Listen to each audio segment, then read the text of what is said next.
तो 2020 का चुनाव नीतीश कुमार के लिए आसान नहीं है। विपक्ष 15 साल की सत्ता में विकास कार्यों को मुद्दा बना रहा है।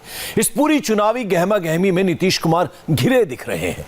इस बीच कल यानी शुक्रवार से बिहार के चुनावी दंगल में प्रधानमंत्री नरेंद्र मोदी की एंट्री हो रही है।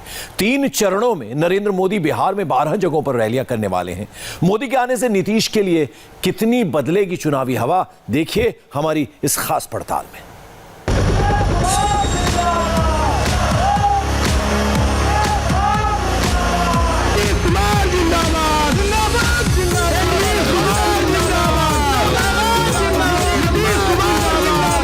हमको आज तक वोट की चिंता नहीं रहती।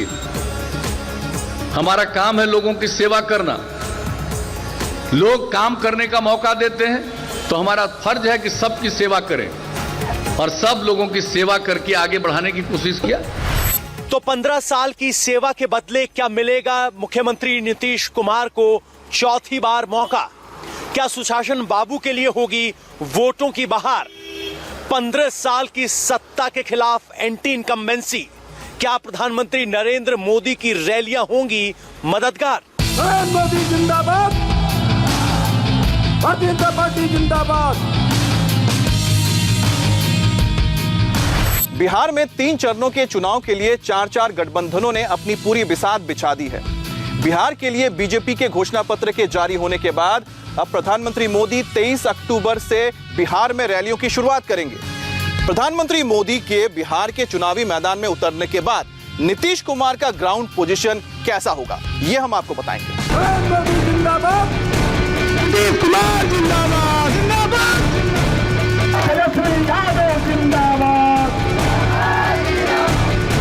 बिहार की पूरी चुनावी गहमागहमी के एक एक पहलू को समझने के लिए हर विधानसभा सीट का दौरा कर रही है हमारी ग्राउंड रिपोर्टिंग टीम। ये समझने की कोशिश कर रही है कि नीतीश कुमार के लिए चौथी बार सत्ता का चुनावी समीकरण कितना आसान है और कितना मुश्किल होने वाला है।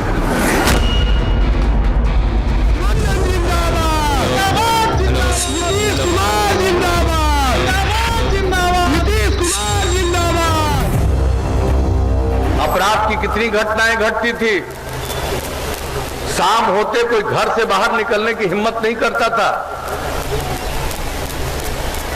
कितने नरसंहार की घटना, कितना अपहरण की घटना, क्या क्या नहीं होता रहता था।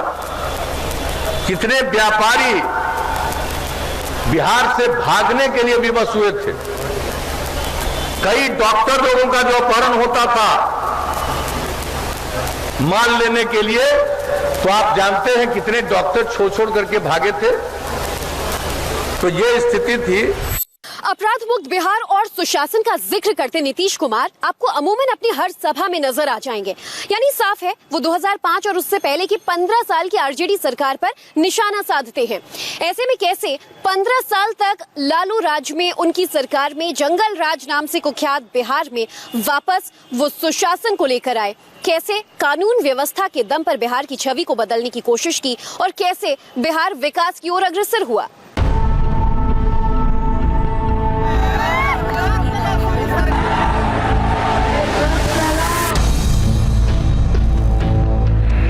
ये गठबंधन भारी पड़ेगा। हाँ, कैसे? काम से रहन सहन 15 साल में इसके राज में शांति रहा। उस तरह का दंगा हुआ, कोई रात के निकलता था, आज सब कोई जखनी मन हो तखनी आता है और जाता है। निश्चित रूप से ये आत्मनिर्भर बिहार की तो बात भाजपा कर रही है, नीतीश कुमार जी भी इस पे चर्चा कर रहे हैं और ये बात अब हो भी रही है कि स्वरोजगार के लिए काम करना है, एमएसएमई सेक्टर को मजबूत करना है बिहार में, क्योंकि बड़ी इंडस्ट्री यहाँ नहीं लग सकती, क्योंकि ये ग्राउंड रियलिटी है कि यहाँ लैंड लॉक की स्थिति है। हाँ भाई, मोदी सरकार को फायदा दिया, मिला है फायदा। हाँ। अच्छा, कैसा फायदा मिला आपको? सब आदमी को खाना पीना वो सब मिल रहा है, जो होते हैं वो सब चीजें। योजना। हाँ। तो वोट करेंगे तो किसका? मोदी जी को करेंगे। मोदी जी। हाँ। अच्छा। और नीतीश कुमार उसी का है। अच्छा। हाँ। बिहार में चुनावी रिपोर्टिंग के दौरान नीतीश कुमार के पक्ष में जो सबसे बड़ा फैक्टर नजर आ रहा है वो है प्रधानमंत्री नरेंद्र मोदी। भले ही लोग नीतीश कुमार से नाराज हों, उनके 15 साल के कामकाज से नाखुश हों, लेकिन लोगों की निगाहें टिकी है प्रधानमंत्री मोदी पर और उम्मीदें बंधी हैं एनडीए गठबंधन पर। यही बात कई इलेक्शन सर्वे में सामने आए हैं जो ये बताते हैं कि एनडीए और नीतीश कुमार को बढ़त मिली है। अब महिलाओं का जरा देख लीजिए, हम लोगों ने जो 50% का आरक्षण दिया पंचायती राज संस्थाओं में, नगर निकायों में, अब कितनी जनप्रतिनिधि महिलाएं हुई हैं। अति पिछड़ा वर्ग के लोगों को कोई पूछता था, अब 20% उनको भी मौका मिला। कितने जनप्रतिनिधि, हर तबके के लोग। 2020 में तो पंचायत का चुनाव हुआ, उसमें अनुसूचित जाति जनजाति को भी नहीं मिला था, तो हम लोगों ने सबको अवसर दिया। पिछले 15 साल में बिहार के मुख्यमंत्री रहे नीतीश कुमार की कोशिश है सबको साधने की। वो दावा करते हैं कि उन्होंने सबके हित के लिए काम किया, चाहे वो दलित हो, महादलित हो, अगड़ा हो, पिछड़ा हो। सवाल ये है कि क्या जनता उनके इस दावे पर भरोसा करेगी, जैसा कि 2010 में जब नीतीश कुमार अपने काम के दम पर वोट मांगने गए थे तब जनता ने भरोसा जताया था, या फिर पिछले 5 साल में लोगों का मिजाज बदला है।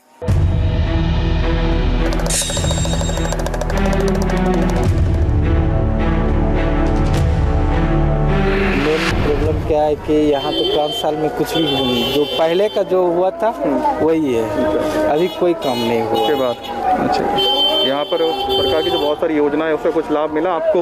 योजनाएं तो हैं, लेकिन जो है थोड़ा बहुत योजनाएं आते हैं और बहुत सारा योजना जो है अभी ठप है। यही मतलब मान लीजिए किसी को मिलता है, कहीं पेंडिंग पड़ा रहता है। नाराज नहीं है, लेकिन वो काम सही से नहीं ना कर रहे हैं। कहीं पुल बना देते धंस जाता है, कहीं ओपनिंग होता है धंस जाता है, कहीं ओपनिंग ही नहीं होता है, इसी धंस जाता है। बदलाव चाहते हैं, इसलिए कि 15 साल हो गया उनको और कुछ हुआ नहीं, कुछ नहीं हुआ बिहार में। जो लॉकडाउन लगाया उसमें जो लोग वापस आए, रास्ते में मर गए, पैदल मर गए, पाँव में छाले पड़ गए, बेरोजगार हो गए, क्या दिया नीतीश बाबू?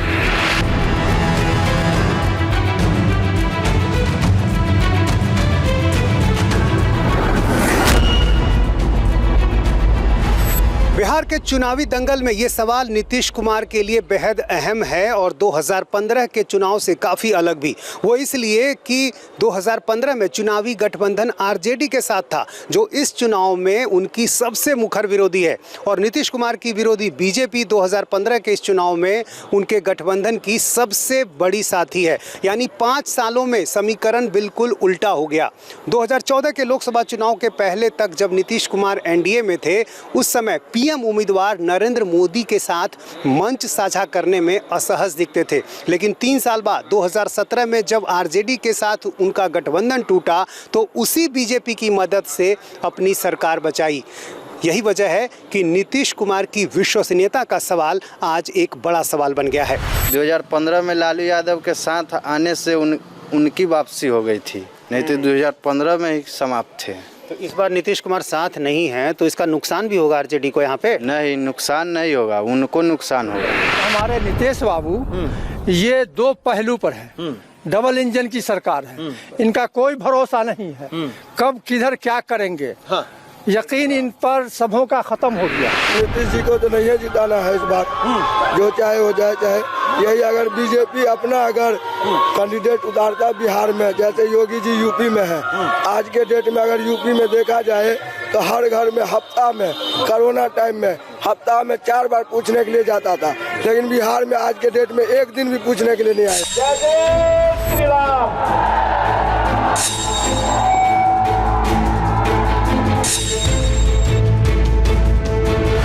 बिहार विधानसभा चुनाव में योगी आदित्यनाथ जैसे फायरब्रांड नेता की एंट्री हो चुकी है और अब राजनीतिक जानकार उम्मीद जता रहे हैं कि इससे माहौल बदलेगा। ऐसा इसलिए क्योंकि पुराने नतीजे और इतिहास इसी तरफ इशारा कर रहे हैं। हालांकि योगी बिहार में कितने कारगर होंगे ये भी हमने मतदाताओं से जानने की कोशिश की है, लेकिन जिस तरीके से विपक्ष ने नीतीश कुमार को बुनियादी ढांचे की कमी और रोजगार के मुद्दे पर घेरा है, उससे बहुत सवाल खड़े हो रहे हैं। खासकर तेजस्वी यादव के 10 लाख नौकरी के वादे ने खलबली मचा दी।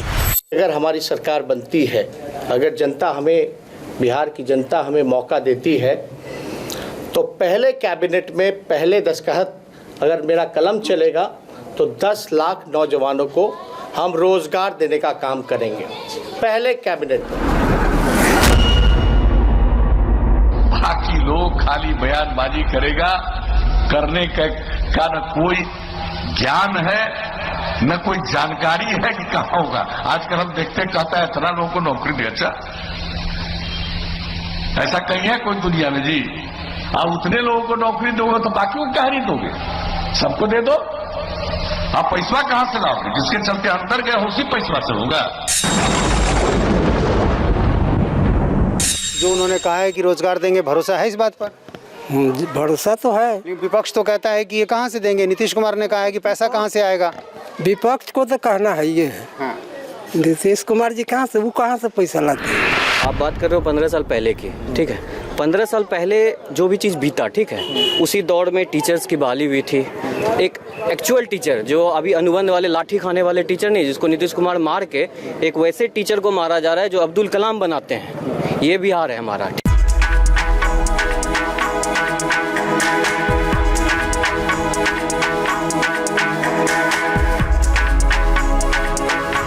लड़कियां पढ़ नहीं पाती थी, हम लोगों ने उनके पढ़ाई के लिए बेहतर इंतजाम, यानी पोशाक योजना, उसके बाद साइकिल योजना। अब आप जानते हैं, जब उस समय हमने शुरू किया था तो पता किया, आकलन किया, 9वीं क्लास में पढ़ने वाली लड़कियों की संख्या इतनी बड़ी आबादी के राज्य में 1,70,000 से भी कम थी। और अब जो काम किया हम लोगों ने, अब लड़का और लड़की की संख्या मैट्रिक में भी अब बराबर है। शिक्षा, स्वास्थ्य और रोजगार, वो 3 बड़े जमीनी मुद्दे हैं बिहार के, जिन्हें नीतीश कुमार के नाकामी के तौर पर पेश किया जा रहा है। वहीं नीतीश कुमार अपने अंदाज में इन मुद्दों को अपने 15 साल के उपलब्धि के तौर पर दिखा रहे हैं। जमीनी मुद्दों को लेकर सियासी रस्साकशी भी आक्रामक होती जा रही है और जैसे जैसे पहले चरण के वोटिंग के तारीख नजदीक आ रहे हैं, समर्थन और विरोध में आक्रोश भी तेजस्वी और नीतीश कुमार के सभा में दिखाई दे रहा है। ऐसे ही हल्ला करोगे?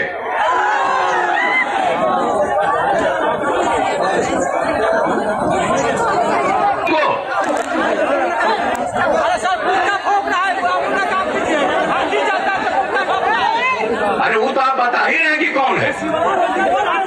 इस तरह का काम किया करोगे तो जिसके लिए कर रहे हो उसी को नुकसान होने वाला है, जान लो, अच्छी तरह जान लो। और यहाँ पर जिनको काम करने का मौका मिला, क्या किया? अभी बता रहे थे चंद्रिका राय जी भी, अब बता रहे थे हम लोग के कार्यकारी अध्यक्ष अशोक चौधरी जी। और जरा बताइए, जब हम लोग को काम करने का मौका मिला हमने क्या किया? नीतीश कुमार